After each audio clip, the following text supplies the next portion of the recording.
Hindi niyo po ba namimiss ang kumanta? Ah? Hindi niyo po ba namimiss ang kumanta? Mag-album Araw-araw ulit? Ako? Araw-araw kumakanta ako. Pupunta ako ron sa Australia bukas. Magkakanta ako ron next week. So, kumakanta pa rin kayo. Still talaga. active pa rin pala. Meron akong recording ngayon sa Indonesia. Kumakanta ako Indonesian. What about the Philippines? Philippines, kumakanta rin ako ngayon. Sa kasalukuyan lang, kahapon lang. Kumanta na naman ako sa kapitbahay ko. Ano po ba ang una niyong hit? Ano ba yung unang kinanta ko noon? Natatandaan ko ba? Itong kasama ko nung araw eh. Hindi ko matanda. Walang biro yung I'm Sorry My Love. Pwede pa sample? Ha? Pwede po pa sample. I'm sorry, my love. Parang Freddy Aguilar din eh. Parang ganun eh. If I broken your heart last night. Palagay ko, pinulot mo yung style ko eh. Nararamdaman ko eh. I beg of you to forgive me.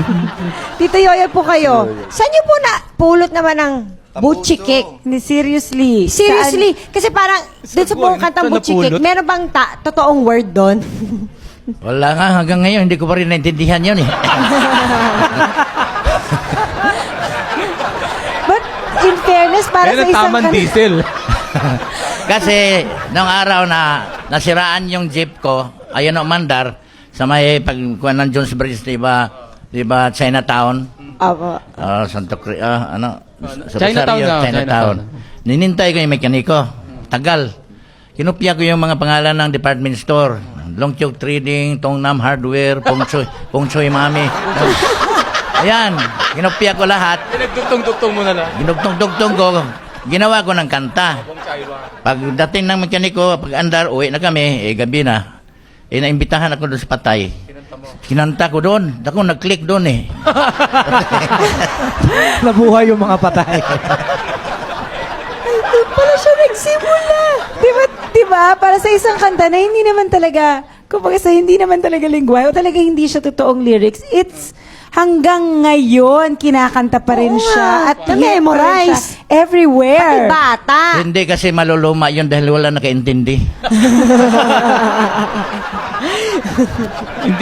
Hindi ba dapat ita-translate din eh, no? Marami. Ta-translate to 200 versions dapat yun eh. Kaya nga hindi maintindihan kaya hindi natuloy yung translation. Kahit ngayong halos wala ng... Nakakabarakal-bakal na ako. Kahit ngayong halos wala ng jukebox. Pinag-aagawan pa rin ang titulong Jukebox King. Patunay lang na forever and ever ang impluwensya sa awitin ng masa, si Victor Wood.